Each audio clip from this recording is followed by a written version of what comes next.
Have you ever reached a point where everything looks fine on the outside, but inside, something needs to change?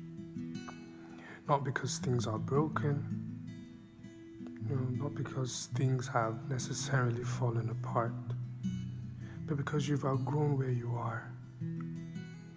Let me ask a question. When was the last time you were honest about how tired you were of pretending that the old version of you still fits? Hey, dear Tyler, Happy New Year. Welcome to 2026. So I know it's been a while. I believe it's been 3 months or over 3 months that I last, released an episode. And, funnily enough, I think in the last episode, I kind of gave an assurance, okay, I can't wait to share the next episode, here and there. But a lot of things happened, I had just a lot of work and responsibility for me, from normal things at work. Things became a little bit heightened and I had to deal with a lot of things. And then we had our convention in Koinonia, the General Assembly, just quite a lot of things, were just going on, and I did not have a good grasp on it. So yeah, apparently that's one of the reasons. But beyond that, a lot also happened. It was a great moment for me, especially the month of December. The month of December was exceptional for me because I took out time to do a lot of, inner thinking. I think it's introspection. Yes, it should be introspection and all. So I took out time to do a lot of that. So my brother just, had a baby. He and his wife just had a baby.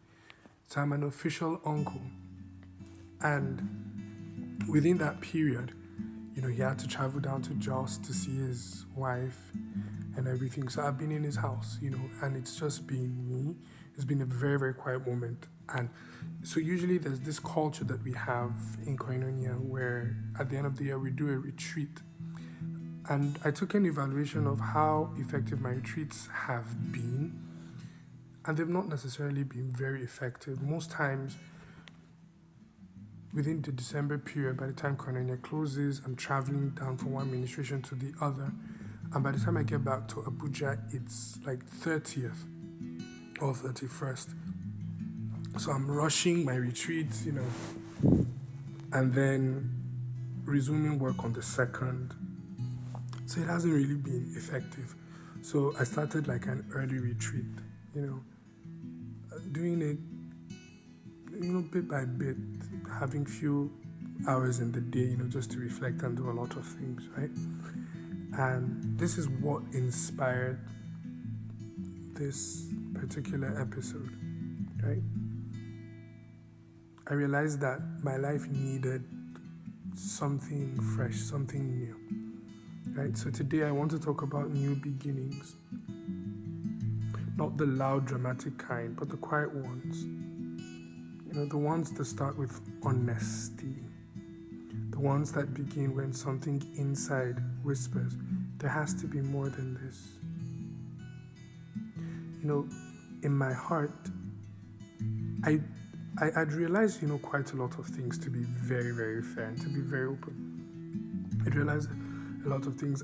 I felt like I had settled and I had camped in a particular place for a long time, that I was particularly comfortable in going through the daily activities, doing the normal things that we have to do. Let me use dear Tyler, for instance, just doing the normal podcasting here and there.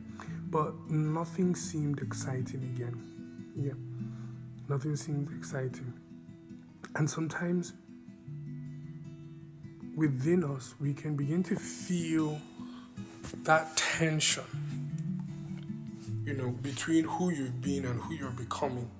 There's usually that tension that comes in where it could be a little bit confusing, like there has to be more. I can't, my heart, my spirit is telling me that there is more, but what I'm experiencing as a person just seems particularly redundant.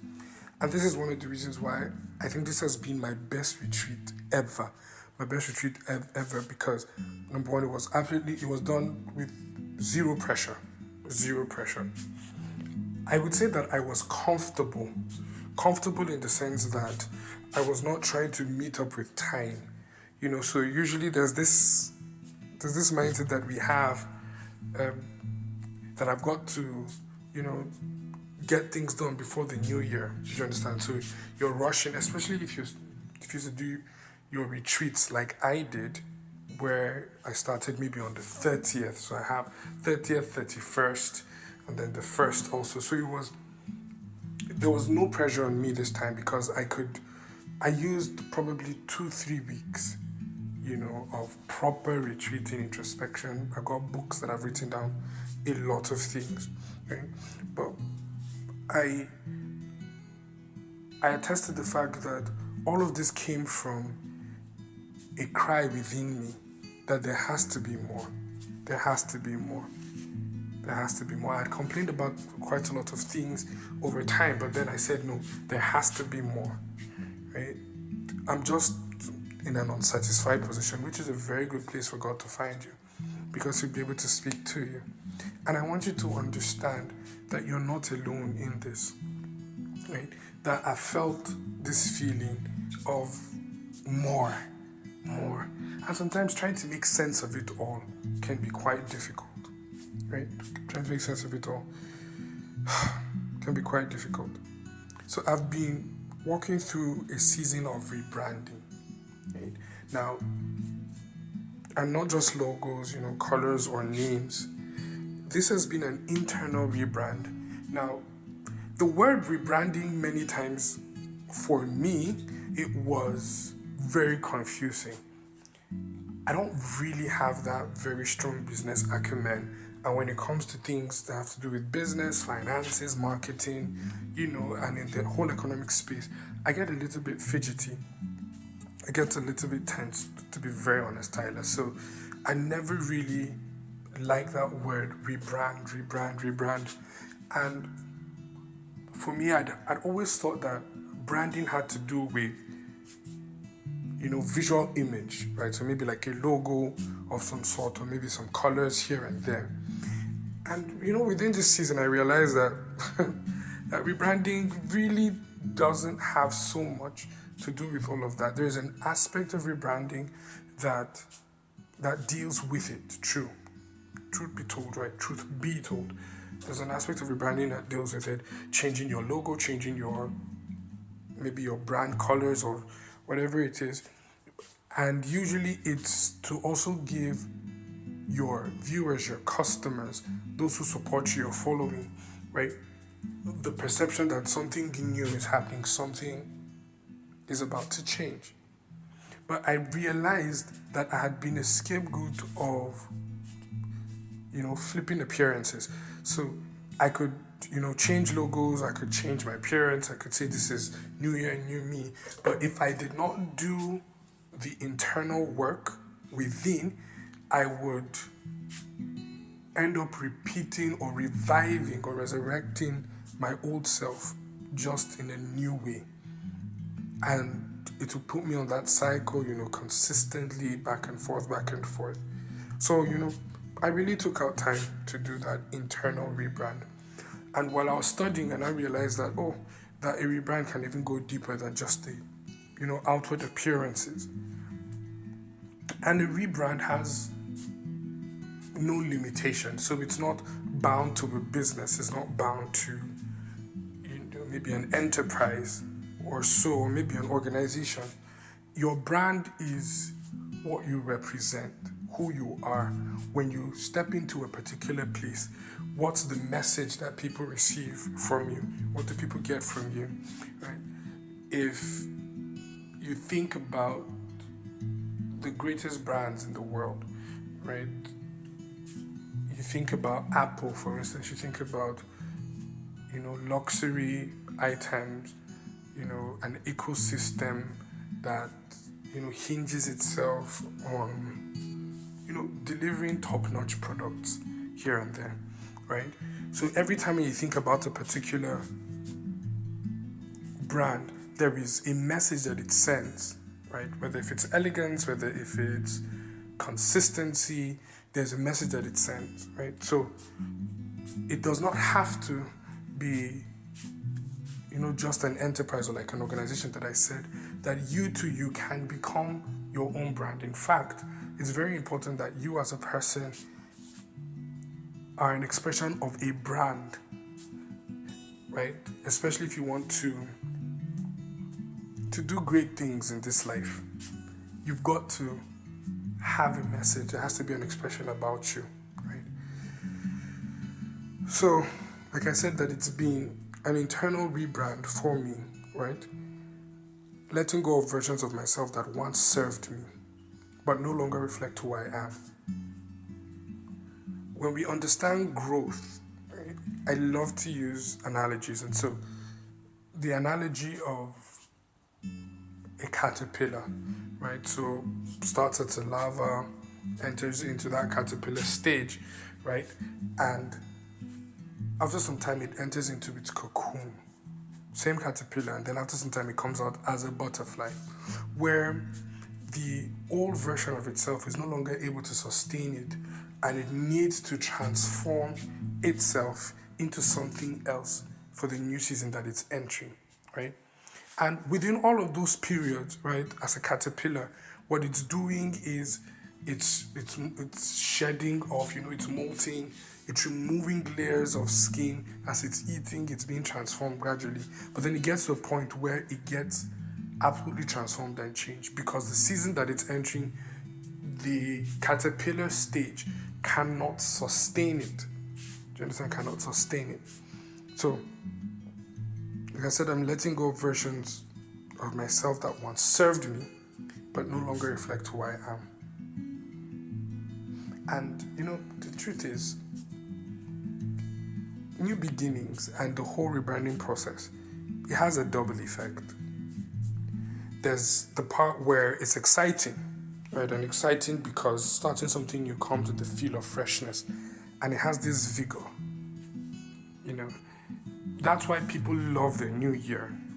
There's nothing really new about the year except the dates that are being changed, right? But then that concept of starting afresh always comes with a lot of energy. So you see people, especially during the new year, there's this excitement. Oh, I'm going to do this. I'm going to start gymming. I'm going to start, eating healthy. I'm going to start taking my life seriously. All of these things, we begin to put plans in motion, and we begin to do certain things, and many people leave it up until the new year to start.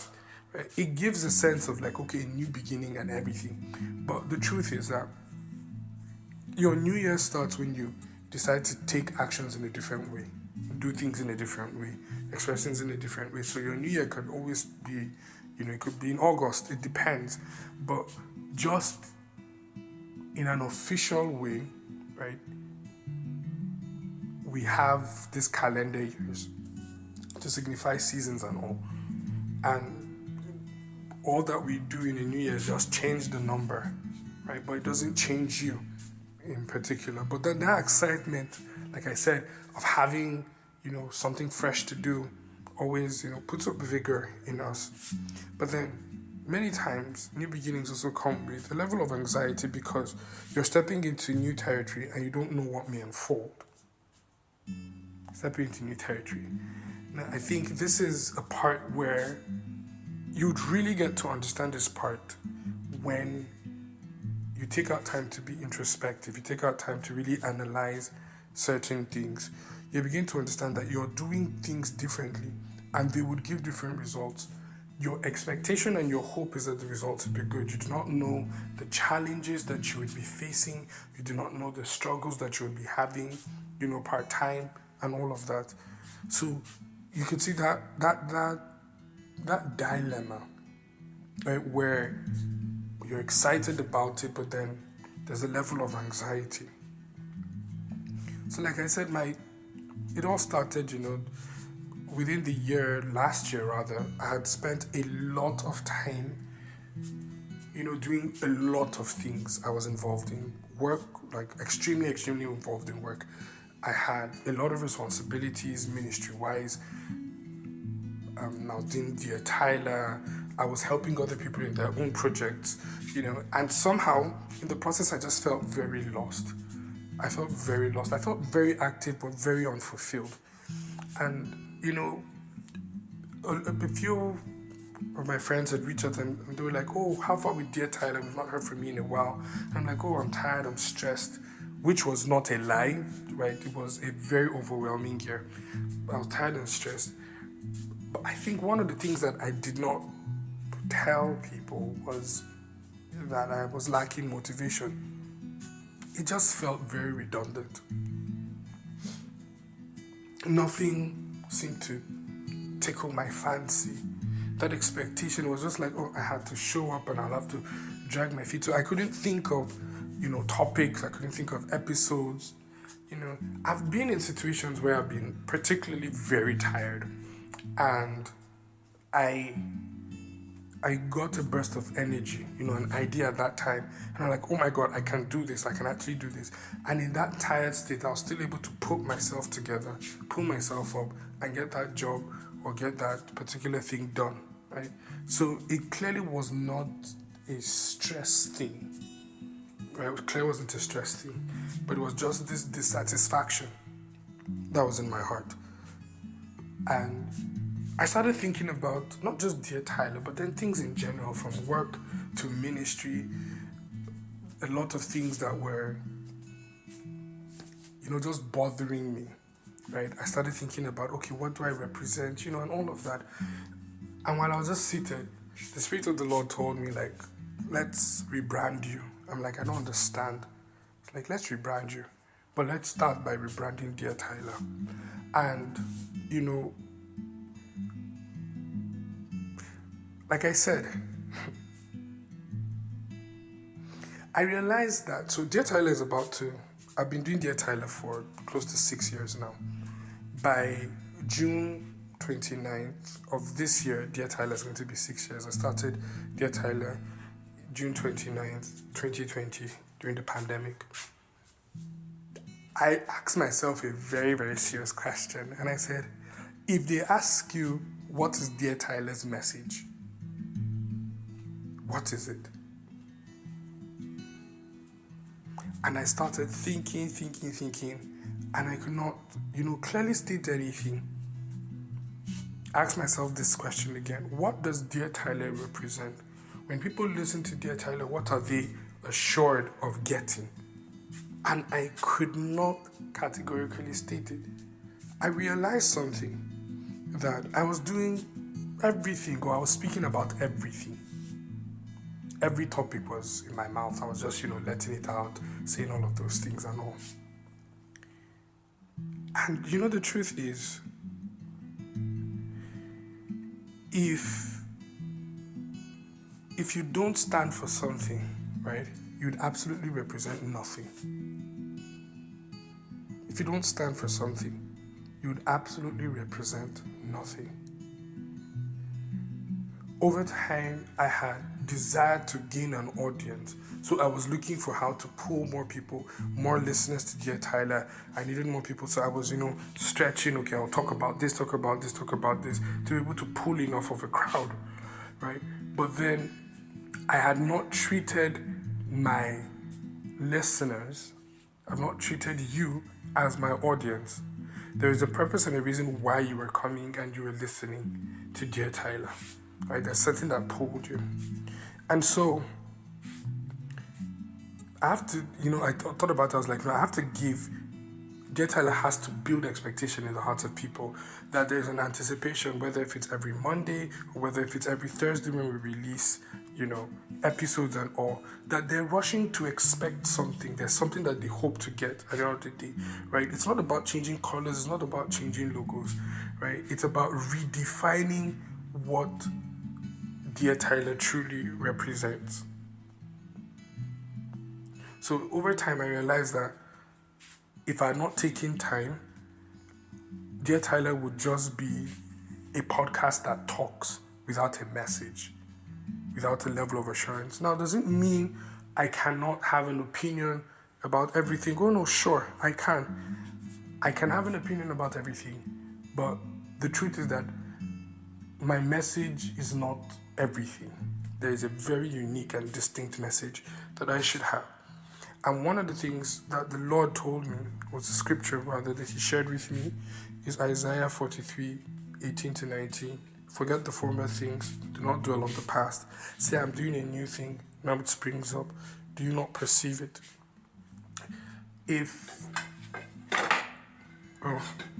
Sorry about that. God told me that I'm doing something new with you, but I need you to perceive what I am doing, and I need you to work in it, right? I need you to capture the full essence of exactly what I am doing in your life. And I know, we started the rebranding process, started doing a lot of things, you get. And to be very fair, I used ChatGPT on a lot of things. ChatGPT has been a blessing. And it helped me rebrand Dear Tyler in such an amazing way. And from there, I moved it to my music ministry. I moved it to my songwriting. I moved it to my person. What do I represent to the things that I do? What message do I exude as an individual? What are the things that are a threat to me? Where are the opportunities that exist in both Dear Tyler, in my ministry, in my business, in my work, in my character, my attitude? What are the things? And it was just a beautiful, beautiful thing, In my finances, I kept on, working on it, and it was just beautiful. Now, this is where all of these things was to give context, and I really hope that we were able to understand my heart in this. Now, Tyler, I want you to know that there is so much in you that God wants to work out, that God wants to express in our generation, in our time. There is so much that the Spirit of the Lord wants to do in and through you. So much wants to do in and through you. Okay? But then you've got to get to the point where you are dissatisfied with where you are.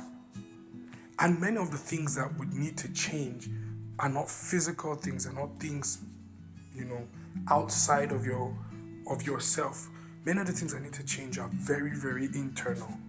Very, very internal. So I've noticed that while doing a lot of research, just asking questions on ChatGPT, it has this response of always trying to make you feel good. And I told ChatGPT, I said, see, be honest with me, right? Ask me questions and I'll give you honest responses and tell me what it is, And as I was just going through it, they were stinging me. There were certain things that I knew that were wrong with me that were, particularly stinging and all, but I knew that these were the issues and these were the things that I needed to fix, And to be very fair and to be very honest, these were things that the Lord had told me years ago, but somehow because I wanted to fit into a mold of acceptance for everybody, right, I somehow let go of those things. Thank God for God, that is a God of second chances. And so, what I want you to do is to put your life into perspective. Write your resolutions, write your desires, write your goals, write your plans, write everything that you want to do, right? But then remember that your person is going to be the reason why those plans, those resolutions would work or not. That the internal change in you is really what is going to mark whether you will be successful in your goals for the year or not. And I'm using this as an opportunity to encourage you, Tyler. Rebrand yourself and find out what your message is. Find out what you represent in every aspect of your life. Every aspect of your life. If God has given you an assignment, what does that assignment represent? I think it was within this period, that period of my retreat, that I really had value for a lot of the workers' meetings that we've had with Apostle, because he keeps on talking about the Koinonia brand, the Koinonia brand, the Koinonia brand. I was just thinking of followers and nah. But now it's like Koinonia is a blessed ministry, but as much as God has given us influence, we're not called to do everything. So this is what would represent us, so that when you step into any place that is called Koinonia, right, you would know what to expect at every point in time. So I feel that in rounding up, it's very, very important for me to share what the new brand statement for Dear Tyla is. Very important for me to share it. And this is what you would expect, right? So Dear Tyla is a faith-based voice of hope, creating a safe and grace-filled space for honest conversations, healing, and clarity, helping the broken and the searching encounter God's perspective through truth, love, humor, and His Word. It's a faith-based voice of hope. So it's not motivational talk alone. Every word is faith-based, right? This is a safe space. We have honest conversations. We bring healing and clarity. We are helping the broken and those searching for an encounter with God, right? And encountering God's perspective on truth. So we may talk about a lot of topics, but it will always narrow down to helping us understand, God's perspective on certain matters. No topic will just end like that, nah. So this is what we stand for, Dear Tyla. And I'm excited because it's been helping me chart the course of the podcast, choosing topics, what to do, what not to do. And that's the beautiful thing about rebranding. You have a level of clarity that is so good. Because at the end of the day, right, you would realize, I'm meant to do this, or I'm not meant to do this. If I find myself in this position doing this, then I know that I'm out of place and I could stop. It tells me what I can accept and what I can let go of, and all of those things. So that's the very, very important thing about rebranding. And I want us to do that for our own selves, right? You've stepped into the new year. I know that a few days have gone into the new year and everything, but you still got time. Remember I told you that the only thing about the new year that seems a little bit different are the dates.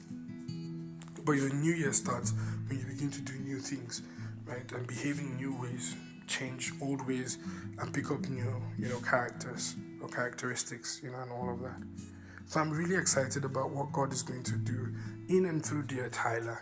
And trust me that we're going to keep everything within the scope of what I just shared about our brand, right? No matter what it is, if we're doing a program, if we're doing any other expression, if I'm having any speaking engagement or whatever it is, it's going to be captured within this, right? So always expect healing, always expect hope, always expect honesty, expect clarity, right? You'll find truth, you'll find love, you'll find humor, and you will encounter God one way or the other, especially understanding God's perspective of things. So yes, once again, Happy New Year, Dear Tyla. I'm so excited to have us back. I'm so excited to have me back, right? A new, improved version, a rebranded version of me, and a rebranded version of Dear Tyla. So I really do hope that this episode blessed you, right? So please do remember that I love you, I believe in you, and I am always rooting for you. Bye.